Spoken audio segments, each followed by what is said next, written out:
Mushroom Wonderland.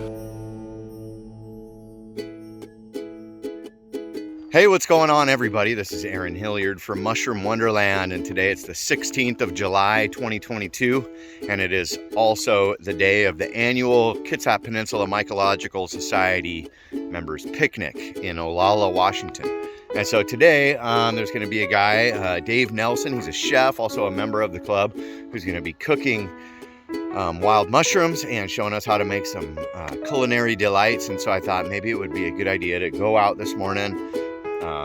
Beautiful morning out here, and try to forage some wild mushrooms.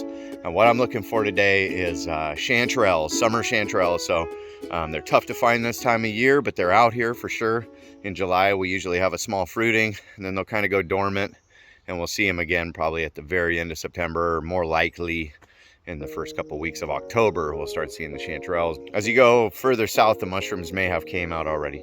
So anyways, I'm going to some of my hot spots to go look for some summer chanterelles today, and then take them over to the picnic, have Dave Nelson cook them up, and show us how to prepare summer chanterelles. So come with me into the woods, and if you're new to the channel, hit that subscribe button. I'm always out in the woods foraging mushrooms, identifying wild mushrooms, and just learning all about mushrooms. So if you got a little bit of an interest in that, this is the channel for you.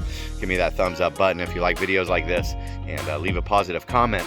And we're gonna head into the woods and go see if we can find some wild mushrooms to take to the picnic today. So come with me into Mushroom Wonderland. Here we go.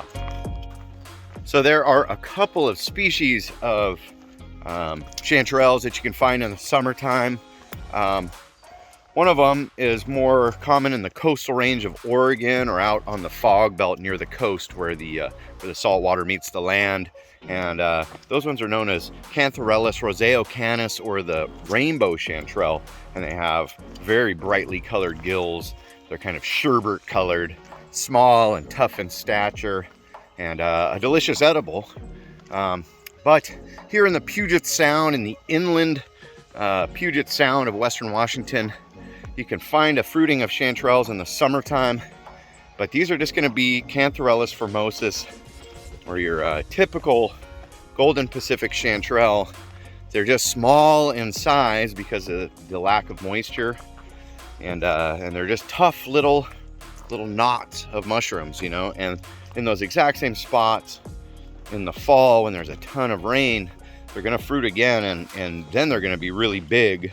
So they look like two different mushrooms, but these are all the same mushrooms. So what I do is I have some established spots where I find golden chanterelles in the fall, so that's helpful to know where those are. So if you have a place where you have found chanterelles in the past, the good news is they're mycorrhizal mushrooms, so they're growing in association with these conifer trees, mainly the western hemlock, and the Douglas fir, the Pseudotsuga menzies, like this one. The mushrooms attach to the roots of these, and these trees will play host to these mushrooms for decades in the same spot. So once you've found a spot where your chanterelles are growing, you can go back year after year, find them in the same spot. So I go to those spots to find my summer chanterelles, and then I start to look really, really close, because these are not that obvious. They're not that easy to see. So I slow down, I really look close for these little buttons of kind of sherbet colored orangish mushrooms poking their heads out of the moss. And once I start to see them, then I really slow down and look close. And that's when I'm gonna find my butter sponges, or my summer chanterelles. This is an area where I typically will find chanterelles growing in the fall, and so here I am in July, and I'm just slowing down. I'm looking in the moss, and I'm just looking for anywhere that I see a little orange mushroom. Sometimes they even look kind of white-ish because they're so dry, and when you flip them over, you'll see that more golden color.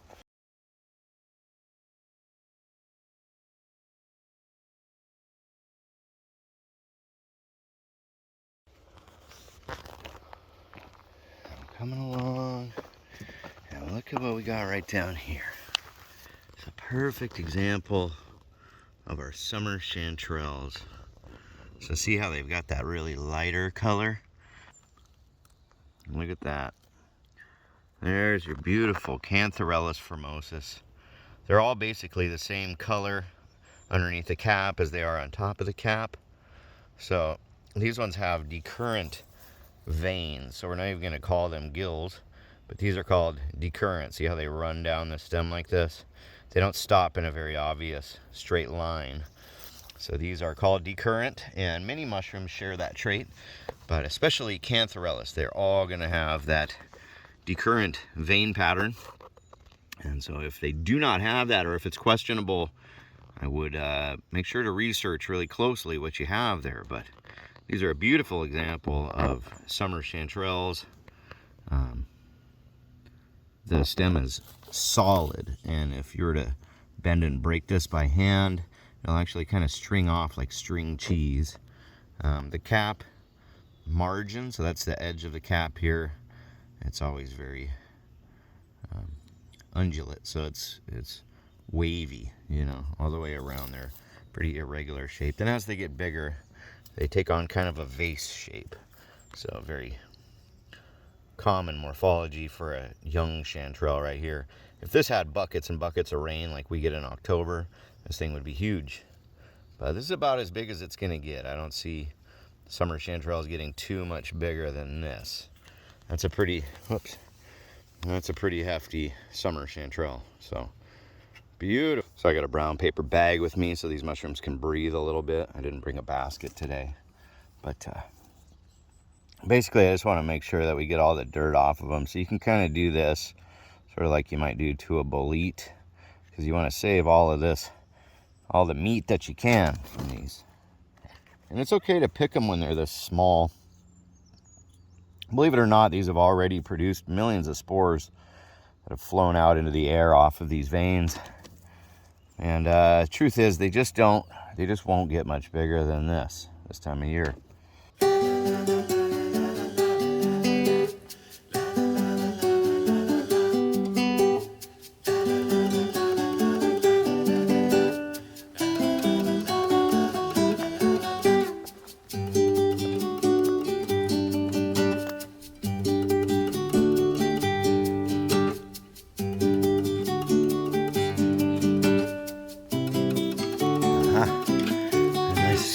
But they're pretty small, so I'm going to the exact places where I know mushrooms pop up in the fall. And these ones are pretty little, probably not even really worth taking. Oh, another, oh, look at that, slimy gemmata. This one is unique. Let's have a look at it. Look at that beauty. She's got a beautiful ring, one big patch of partial veil remnants, but these are usually a bunch of white little spots all over the cap. All this one's almost clean, and it's very viscid looking, very slimy. White gills. It's going to have white spores. It's got that ring on the stem, and then it's coming out of this little pouch like thing called a vulva. These are all indicators of an Amanita, and this could be quite toxic. It has relatives in the the death cap, Amanita phalloides, and all four of the destroying angels are closely related to this one. Although this doesn't contain any amatoxins like those 5 mushrooms. Those are the most deadly mushrooms in the world. So same family as this, Amanita gemmata, but they can come in a variety of different looks. So just note this vulva at the base, okay? White stem, it's got that big fluffy ring on it, on the stem. White gills, really tightly spaced white gills, and they're not attached to the stem, if you can see that. And then the cap often has the remnants, but look at this one. It's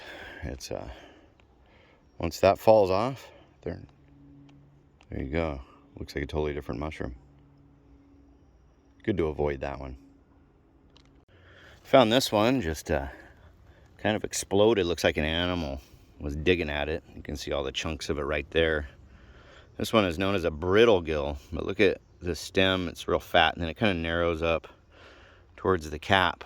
But I can see these white gills in here, and if I break the stem, see, it just breaks cleanly. It doesn't rip or shred.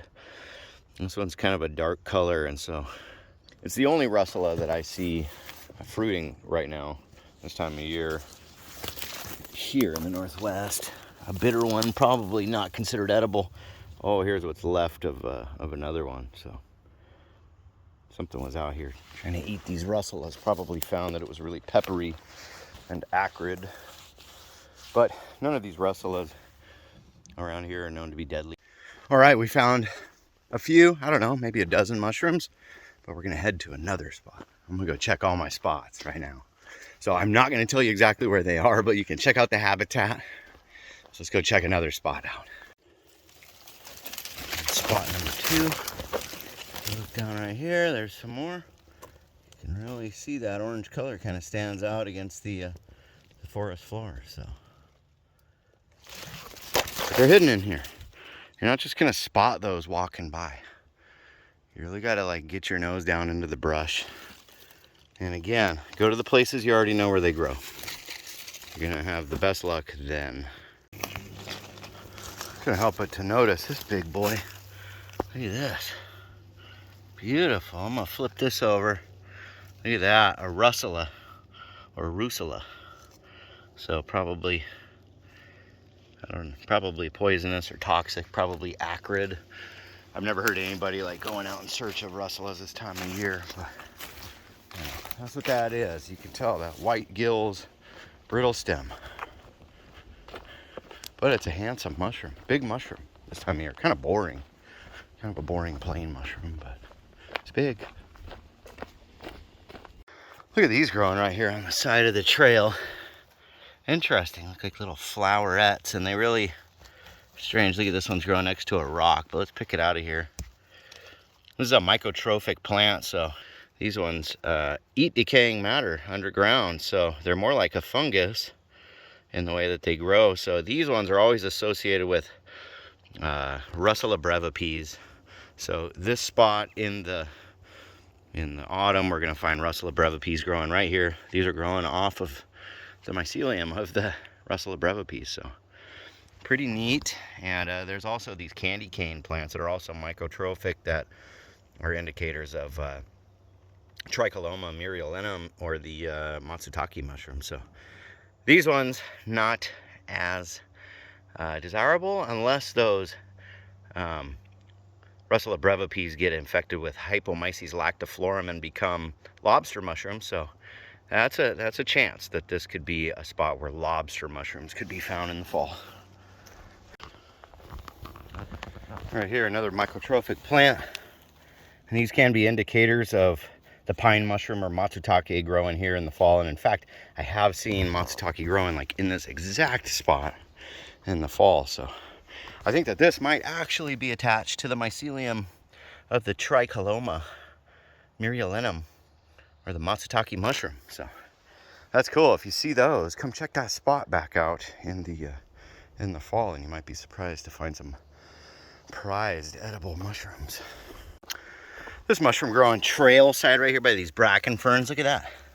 Common name is the tiger's eye. You see it looks like the eye of a tiger. Insert music here. All right, that is a species of Coltrica.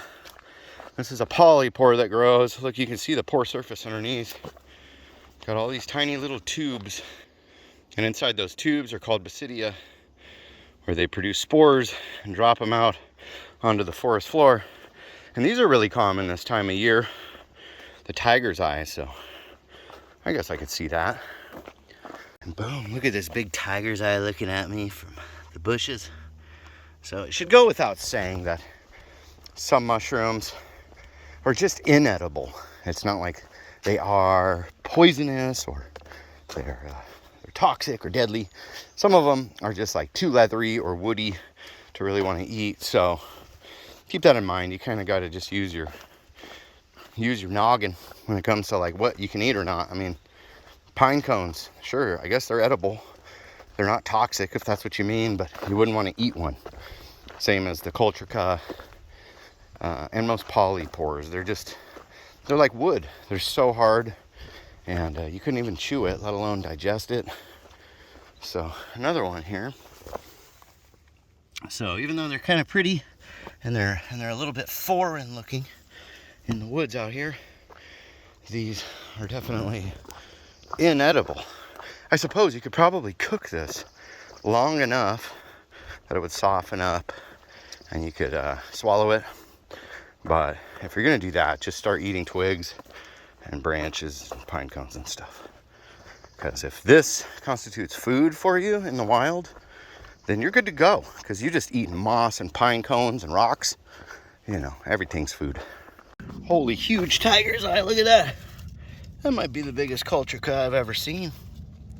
Coming up to my third spot of the day. A place where I know chanterelles grow in the fall. So those are the spots that I'm going to today. Hopefully get a little more chanterelles to take to the KPMS picnic. Oh yeah, baby. Oh yeah, look at this. Look at this. Gorgeous. There's a lot, there's a lot. We're in the money. Look at that. It's choice. Superb choice. Look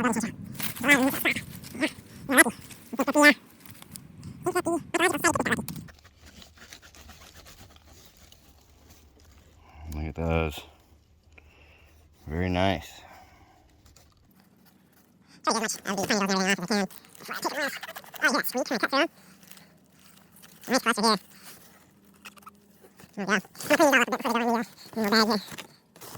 at that. Oh, there's a good example. Look at the spores, all the white spores all over the ground right there. So this thing has been dropping a ton of spores. Beautiful spore fall right there. Oh, look at this. Wow, we're in the money today.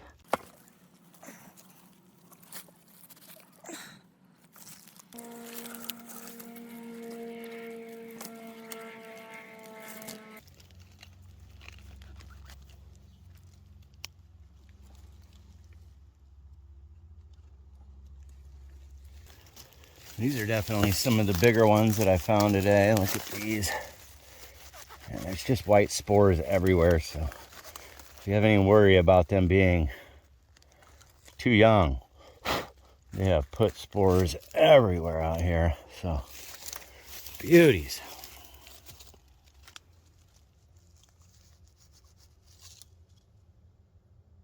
Beauty.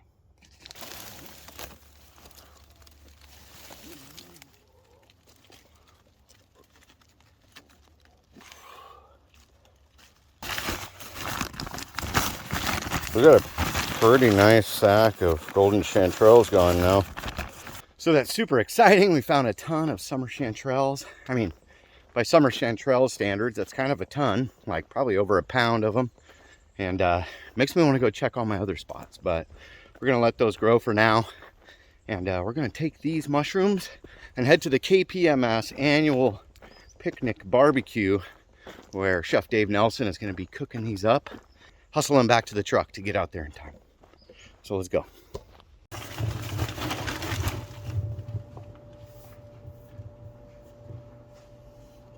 Pretty nice little haul for the morning. All right, so I'm in Olalla, Washington, headed to the Kitsap Peninsula Mycological Society annual picnic down here at this private little gazebo area by the water, Olalla, Washington. Beautiful area. This is the area where I live and do a lot of my mushroom foraging. We're right here in the Puget Sound, which is the body of inlets here in Western Washington. So let's go check out the annual picnic for KPMS.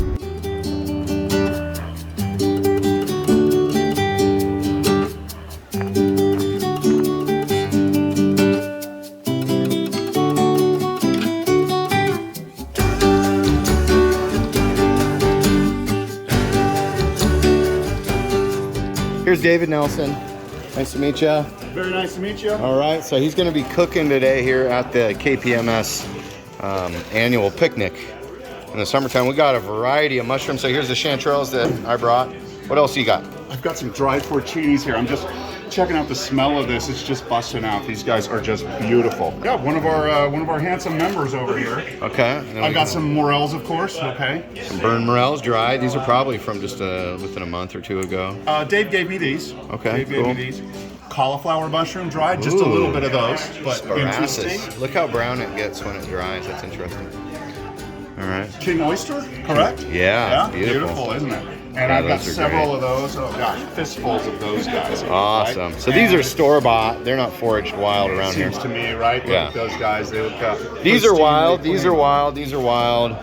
This is wild. Let's see what else I have. Oh, what do we got here? Look at that big old. So he found a lion's mane in the store as well. So Okay. that's another store-bought. I mean, there's not a lot going on, right? Yeah. I'm not the mushroom expert, but I know it's just kind of slim pickings out there. I was lucky enough to land a teaching job. I kind of faked my way into it, but was really successful at that, and I did about 15 years of that. I taught for those cordon bleu schools for a while, and then when they went under, I got into community colleges, and I was teaching on multiple campuses out back in Northern California, and my one of the campuses was a prison program, so they allowed me to put a full program together just myself. Wow. And one of the things about me when I'm teaching is I refuse to teach recipes. When I teach, it's all about teaching techniques, right? And so today I'm going to be using a mushroom puree as a vehicle to teach other cooking techniques. How to clean garlic, right? How to chop an onion, and how to make any puree soup in the world. I'm going to start by showing you some of the mushrooms that we ended up with since they came out of my freezer. So he said, too bad it's not bolete season. Well, here it is. There's a porcini for you. Beautiful stuff. Beautiful porcini, sliced up, dried, sitting in my freezer. I gotta say, when I opened the bag on this thing, the aroma just hit me. It was just like, almost made my knees buckle. Yes. It was awesome. And I sniffed them straight out of the freezer, and yeah, they're pretty strong stuff. Beautiful. But of course, we're rehydrating these guys right now. Just a little bit of water. When I do that, I don't sink them in a bunch of water. I use just enough water to get them wet. And I was actually, it was kind of below the surface of the mushroom, and I kind of pushed them down as I went. So I'm using the minimal amount of water for these guys. I had a big bag, an amazingly big bag of cauliflower mushrooms in the freezer. I had a good year. And Where'd you get those, David? yeah, northeast and south of Tacrete. Yeah, you already told me that. Yeah. Lion's mane from Chimichim. You know, if you've ever found one of these in the woods, it's like stops your heart. But you won't be able to find them in the woods this week, so I found this in the produce department. Third source of mushrooms for today. These are actually authentic, fresh chanterelles. July chanterelles, our favorite secret. Aaron found them this morning. He was texting me live as he found these. It was great. Doesn't get any fresher than that. He won't tell me where that was. But They're all gone now. now they are. Basically, I use recipes as a vehicle to teach smaller cooking techniques within that recipe. So that's what we're going to be talking about today. And the item that I picked to kind of get that across to you today, to kind of talk about mushrooms, is a puree soup, a mushroom soup basically. And some mushroom soups, they're thickened with flour, but I chose to do a mushroom soup that's going to be thickened with potato today. And usually the idea of a puree soup is something that is thickened by a starchy ingredient. I'm going to talk about how to get the most flavor out of a mushroom. And the biggest technique that we use out there is searing. Searing somehow, right? And so some people will talk about sauteing, some people talk about roasting, grilling works with mushrooms really well, right? And the things that those three methods have in common is they're high heat and dry heat methods, meaning they're not in liquid. We're kind of discouraging liquid when we're trying to get golden brown on there, or the term that chefs use, GBD, golden brown delicious. You're going to hear me use that a time or two today, okay? And so when we're doing that, we're going to talk about, I decided to talk about searing today, and there's certain things about searing. One thing about searing is you need a really high heat, as I already said, and you need a little bit of fat. We hear a lot about the dry sauteing your mushrooms to get the moisture out, but if I want to really get a good sear on those mushrooms, I need to get a little fat in there, because if I don't, I'm going to start not really caramelizing mushrooms, which is what I'm really looking for, or the Maillard effect, if you guys know about that, right? I'm gonna get charred mushrooms, carbonized mushrooms, right? I'm not trying to get carbon, I'm trying to develop caramel, right? Really sweet, rich, dark. And when you sear a mushroom, you get that caramelization in there. You're increasing the flavor of that mushroom times 10. So a little bit of fat, throw them on the grill. You want to oil your grill as well, super, super hot. Lay them on down, let them sit, step away from the fungus, okay? Don't touch them. Let them get a little grill mark on them, and then get in there, turn, turn, turn.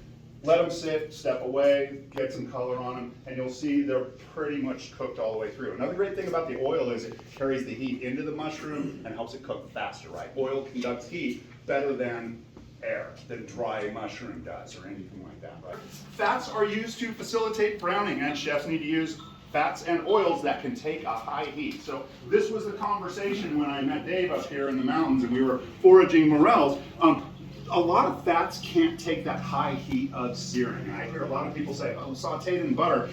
When I use butter for sauteing, I will start with a fat that can take a high heat. Somebody mentioned peanut oil today. It's hard to use peanut oil today because so many people are allergic to it. So in the industry, we tend to avoid peanut oil. But you see a lot of canola oils, pure olive oil, things like that. The extra virgin tends to kind of burn, and going back to the butter has elements in it that will burn. What I'm going to do is grab a little cup. I'm going to save this fat, and we are using a rendered fat today off of the top of my stock. And this has a little chicken, got a few little beef scraps in there and everything, but it's mostly chicken here. And veggies. So I'm trying not to get the broth in here because later on when I sear, one of the first things you'll see me do is cook this fat for a little bit to get the moisture out. Remember, moisture impedes browning, and we're going to be browning these mushrooms. So what I want to do is just kind of pull these out. I'm going to squeeze extra moisture out because we're going to add these into the searing process later, and we want as little liquid as possible. That's going to be the big flavor you taste at the end. Those porcinis, in my opinion. Mushrooms are fairly well squeezed out. I'll probably run a knife through those guys a little bit just to help release even more moisture when I start my searing. And we're going to be searing them off in just a minute. We're getting close. I also have these other mushrooms here. I tend to wash mushrooms like you get some of those mushrooms. Some of those mushrooms have manure on them, right? Those white buttons you get out there, and it's like, I'll talk about that. And I'll always have a student in the back like, put the manures sterilized, chef. And I'm just like, I'm trying to serve as little feces to my customers as possible. What I'm going to do is recommend. A good rule of thumb is for me, I wash anything below the coyote pea line. Oh, very good. Coyote pea line. By the way, the name of my indie band in college. So what I'm going to do is I like to get the mushrooms in the water, swish them around, get the coyote pea out, and then maybe do it again until they're looking pretty clean, and then I get them right out of the water, and then that's one thing that I'll lay out on towels. In and out of the water, guys. Don't soak them, don't cut them before you wash them, right? It's just more surface area that's going to soak up more moisture, right? So these oysters, I'm just going to brush them off. They're looking pretty clean. Pull this ugly section off with all of these other mushrooms and everything. I think we're going to have enough for a soup, right? And so I'm just going to break this, and we're just going to use that. Now I've got the old method where I put my hand on top of it. When you do that, the other hand is flat. Don't leave a pinky down, you're going to catch it, okay? The other hand is flat, and you're just kind of stabilizing. You can go back and forth between the claw and the flat hand. I don't know what you call that. I'm going to get this pan up to the smoke point. We're searing now. We're getting ready to sear. So when we are searing, we are looking for just, you'll see a little ripple on the surface of the oil when it's almost ready, and then you see like 1-2 wisps of smoke up there. We've reached that smoke point. Now I go, right? So that's what I'm looking for now. Another thing you could do is throw a mushroom piece in there, and they'll start reacting. And when they start jumping around and hollering at you, then you can go with the rest of your mushrooms. And they are starting to sear, so I'm going to go ahead and throw in most of this right now, spread it out, and it's going to soak up a bunch of that fat. I may be adding a little more fat, but I'm going one layer here, and I'll move it around. Notice I'm not even using a tool right now. Everything's cold in there, and we've got it cranked. And now the lesson is step away from the fungus. Let it develop color. You'll see like new cooks go out there and they'll start searing something, and the first thing they do is like throw it in there and start whooping it around and everything. Just let it get some color on it. At most, give it one toss, just to coat with oil. I didn't do that here. But what you don't want to do, the more you're tossing it around and everything, the more you're just going to be kicking steam out, and it just never gets a chance to get that browning. It needs to sit and brown, okay? Why don't you saute in butter again? Again, the particulate matter, especially the milk solids, that's what's going to burn on you, right? If you've ever had brown butter on like sage, butternut squash gnocchi with sage and brown butter, right? That brown butter is a thing, you know, and it takes a little skill to develop that. But if you're doing it by accident, it's a bad thing, right? And then it'll actually go to what we call beurre noir. Beurre is butter in French, and noir means black butter. And you'll see that in like Creole cooking, right? Things like that. There's a few dishes that have beurre noir, but it's not what you're looking for most applications. We're cooking, guys. You guys are my sous chef.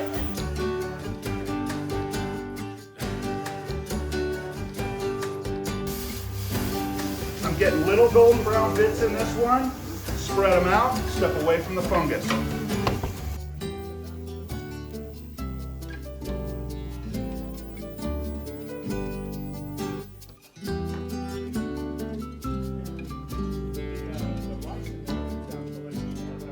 So I'm grabbing the thyme, nothing fancy here. I'm just going to leave a little bit of that string there, and I'm just going to wrap that string around. I probably have way more than I need.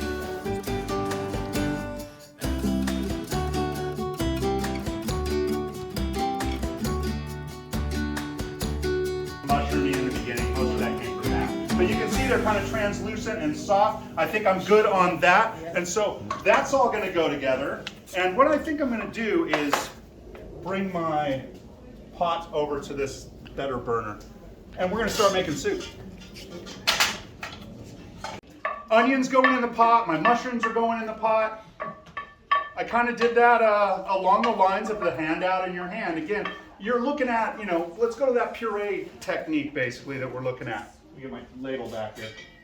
The puree technique, I started out by really just kind of, it really starts with just sweating, right? But in this case, I wanted to talk about searing mushrooms, and so we did that step. And then I sweated vegetables with my spicy ingredients. In this case, it was just that little bouquet garni, right? But if I was making a curry soup or something like that, that's where it would go in. I'm adding those ingredients together into a pot, covering with stock. My stock's already heated up just to save a little time. Gotta hang on to that. There's flavor on that spoon. I'm also going to add my mushrooms. Whoops. That was almost a mistake. So what were the herbs? That'd be the first time that ever happened. Yeah, right. So thyme, bay leaf, peppercorn, garlic. I didn't use garlic in this one. I kind of am focusing on the mushrooms a little bit more. Just a little something on potato, and we'll get back to this. I'm cutting these potatoes fast, quick, small, thin pieces, so they cook up fast, right? There's that variable I'm talking about. If they were up to temp, we tend to start potatoes. If you're cooking whole potatoes, we tend to start them in cold liquid so they cook evenly. You don't want the outside to be cooked before the inside is cooked. But these pieces are so small, that's not going to be a problem here. And so I'm going to go ahead and do a tiny little skim real quick just to demonstrate that again. Hold the middle of your ladle and go straight down. Let the foamy scum just slip right over the edge, and you're in business. I don't want to tilt it. I'm going to be losing soup that way. I'm just now hitting that point where I like it. I don't like a super thick soup. Kind of grosses me out actually when a soup is really thick in a restaurant. It makes me think that they're not taking care of that soup. Remember I said I used to adjust my bisque at that time. I did it with rice. And it makes me think they're not adjusting it. People always talk about, I love a thick clam chowder, and it's like, no, you're just used to eating bad soup. You don't know what you like. I'm sorry. Yes, okay. So the most important step is actually, I'm going to add to what she said, adjust seasoning and consistency. And so this was, I just reinforce that constantly with my students. Don't put anything on a plate until you check consistency. Is it too thick? Add a little liquid to it. Yeah. How to taste it. This is a process. I'm gonna do a little more salt. All right, David, thank you for the cooking demo. You made this amazing mushroom soup. Let's try it together. Cheers, brother. Cheers. For Hope some everybody learned a little something out of this. wild mushroom soup. Oh, yeah. Super good. Not bad at all. It's delicious. It's delicious. It's amazing. So there's a little bit of soup making here with David Nelson. Thanks for joining Mushroom Wonderland, and check out maybe future videos where we get together and do some more cooking. So super cool. And go check out his YouTube channel. Right on. Give me one of those. Thanks, man. Boom. All right. Much love. Boom.